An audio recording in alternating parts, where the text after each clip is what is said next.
शिवरात्रि के मतलब को पहचानिएगा, जरा ध्यान दीजिएगा। शिवरात्रि करती क्या है?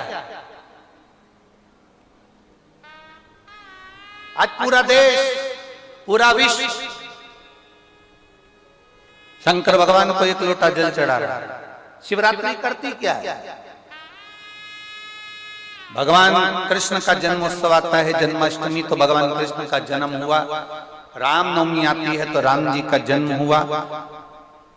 दशहरा आता है, रावण का वध हुआ। शिवरात्रि का मतलब क्या है? शिवरात्रि की मूलता क्या है? केवल शंकर पार्वती का विवाह, केवल शंकर भगवान के शिवलिंग का प्रागट्य, केवल भगवान शंकर की आराधना ना। शिवरात्रि का मतलब है एक भक्त के लिए भगवान उस रात्रि को उसका कर चुकाने के लिए, उसका ऋण चुकाने के लिए उसके पांव से गिरी हुई बेलपत्र को भी स्वीकार कर लेते हैं। वो शिवरात्रि।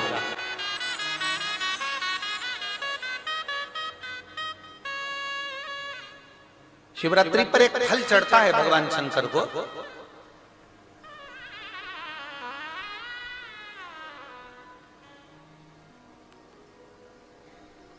जिसको हमारी देसी भाषा में बेर कहते हैं। बोर, देसी भाषा में उसको बेर कहते हैं। एक फल चढ़ता है, केवल एक।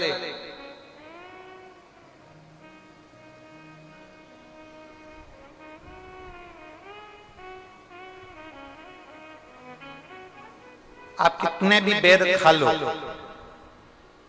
आप कितने भी बेर वो क्या बनाते हैं उसको पानी में उबाल कर नमक मिर्ची डाल के, हाँ क्या बोलते हैं उसको, फेंक दो, हाँ लद दो, जो भी बनाते हैं वो आप खा लें, उसको कितना ना।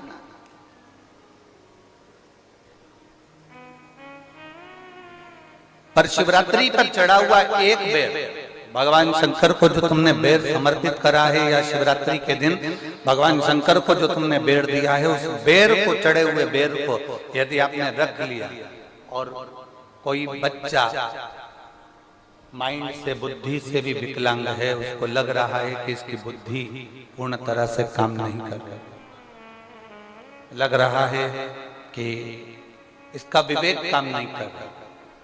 कोई बच्चा ऐसा होता है कि बड़ा होने पर भी 12 साल का हो गया, 14 साल का हो गया, उसकी राल टपकती रह रही है, माइंड काम नहीं कर रहा, बुद्धि काम नहीं कर रही, विवेक काम नहीं कर रहा। जैसे शंकर भगवान की महाशिवरात्रि जो आज की है, रात्रि को 12 बजे शंकर भगवान पर चढ़ाए गए अच्छा शहद, शुद्ध शहद, जिसके नेत्रों में रोग होता है। हमारे आप यहाँ पर बैठे हुए हैं, हमारे शहर में भी, सीहोर के भी लोगों से आप पूछेंगे कि राघव पहले आंखों में चश्मा पहनते थे, और उसके फोटो भी टीवियों पे डले होंगे, यूट्यूब वगैरह। केवल शिवरात्रि का शहद शंकर को चढ़ाया गया, उसको उतार लिया गया, आंखों में लगाना प्रारंभ करा। थोड़ा जलन होता है, थोड़ी तकलीफ होती है, पर धीरे धीरे धीरे धीरे वो नेत्र की ज्योति को 12 ज्योतिर्लिंग की ज्योति के बराबर केंद्रित कर देता है। उसी तरह शंकर भगवान पर आज शिवरात्रि के दिन चढ़ाया गया बेर, बेर बोल लो, बोर बोल लो, जो तुम भाषा में बोल सकते हो वो तुम जानो। बेर जिसमें गुठली होती है, जो बच्चा माइंड से तकलीफ में होता, राल टपक रही है, बहुत उसका माइंड डिस्टर्ब रहता है, उसका माइंड काम नहीं कर रहा और बहुत उसका ध्यान नहीं कर रहा, बुद्धि काम नहीं कर रहा, डॉक्टरों का भी इलाज चल रहा है, तो एक प्रयास तुम भी करना। 12 आज महाशिवरात्रि के दिन का चढ़ा हुआ बेल, वो बेर, उसको उठा ले, और उस बेर के ऊपर की जो भाग होता है उसको भले तुम प्रसाद समझकर खा लो, मना नहीं, पर बेर के अंदर की जो गुठली होती है, उस गुठली को घिसकर उसका चंदन प्रतिदिन बनाना, प्रतिदिन उस गुठली को घिसकर चंदन बनाना है। और चंदन को बनाकर भगवान शंकर का चाहे पंचाक्षर मंत्र हो नमः शिवाय, चाहे षडाक्षर मंत्र हो ओम नमः शिवाय, चाहे श्री शिवाय नमस्तुभ्यम, इसको बोलकर उस बच्चे को सुबह सुबह उस बच्चे को खिलाना प्रारंभ करिए। 15 दिन, 20 दिन, 22 दिन में बच्चा कितना भी राल टपका रहा हो, चाहे उसका विवेक केंद्रित नहीं हो पा रहा हो, ऐसा लगता है कि जैसे पागलों जैसा व्यवहार कर रहा, धीरे धीरे उसकी बुद्धि केंद्रित होना प्रारंभ हो जाती है, उसका विवेक काम करना प्रारंभ। वो बेर में इतना दम है, शिवरात्रि के दिन एक बेर में इतना दम हो सकता है, तो विचार करिएगा कि शिवरात्रि के दिन चढ़े हुए शंकर के जल में कितना बल हो सकता है, कितना दम।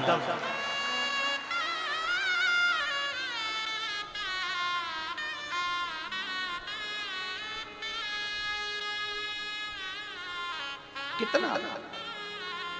शिव कथा कहती है प्रदोष के दिन, प्रदोष काल में शिव जी के नाम का स्मरण प्रत्येक को कर लेना चाहिए। और एक नंदीश्वर शिव महापुराण से एक बात सीख कर जाइएगा, अगर आपको लग रहा है कि दुख समाप्ति नहीं हो रहा है, एक बीमारी से उठे दूसरी बीमारी में लग गए, फिर कोई दुख आ गया, फिर कोई दुख आ गया, फिर कोई तकलीफ आ गई, फिर कोई तकलीफ आ गई, बार बार आपको लग रहा है कि दुख पीछा ही नहीं छोड़ रहा, तो नंदीश्वर शिव महापुराण की कथा आपको कह रही है प्रदोष के दिन, प्रदोष काल में 2 जगह दिए लगाना प्रारंभ कर दो। पहला बेलपत्री के वृक्ष के नीचे, पहला दिया प्रदोष काल में, प्रदोष के दिन बेलपत्री के वृक्ष के नीचे, और दूसरा दिया अपने दरवाजे की चौखट के बाहर, मतलब अपन बाहर खड़े होंगे, अंदर की ओर दिया नहीं, बाहर की ओर। एक दिया बेलपत्र के नीचे देवाधिदेव महादेव से प्रार्थना कर कर, हे शिव शंकर, हे गौरी शंकर, हे शिव, आज प्रदोष का दिन, प्रदोष काल में आप भ्रमण के लिए निकलोगे नंदीश्वर के साथ में, ऐसी कृपा करना, आपके लिए मैंने द्वार सजाया है भोलेनाथ, आपकी दृष्टि मेरी चौखट पर भी कर देना, मेरी जिंदगी संवर जाए। इसलिए 2 दीप स्मरण करो। हाँ, अच्छा इशारा करा है, उसको समझ गए हो।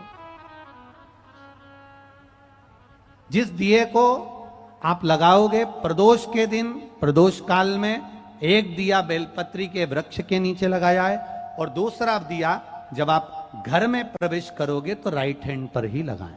कौन से हैंड पर लगाएं? राइट हैंड पर। बहुत बहुत साधुवाद आपको दीदी, धन्यवाद, धन्यवाद दो, उन्होंने इशारा करके बताया कि दिया किस ओर लगाएं, कम से कम अपने को अंदाजा तो लग जावे ना दिया किस ओर लगना चाहिए। साधुवाद था, बहुत बहुत साधुवाद। इसको जागरूक श्रोता कहते हैं, जिनको कथा के प्रति रुचि है और भगवान के भजन के प्रति रुचि है, वो तुरंत भाव से उसको स्वीकार कर ले। तो 2 जगह दीप, पहला कहां पर लगाएंगे? जम के बोलो जरा, बेलपत्री के वृक्ष के नीचे। अब बेलपत्री के वृक्ष को भी समझना, कौन सा वृक्ष होना चाहिए?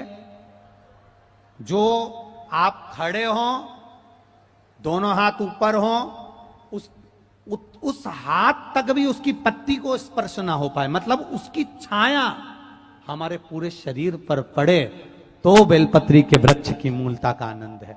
जो छोटे बेलपत्री के वृक्ष होते हैं, छोटे छोटे जो पौधे होते हैं बेलपत्री के, इनको जल डालकर, खाद डालकर सिंचित करो, बड़ा करो, उनको पोषित कर कर बड़ा कर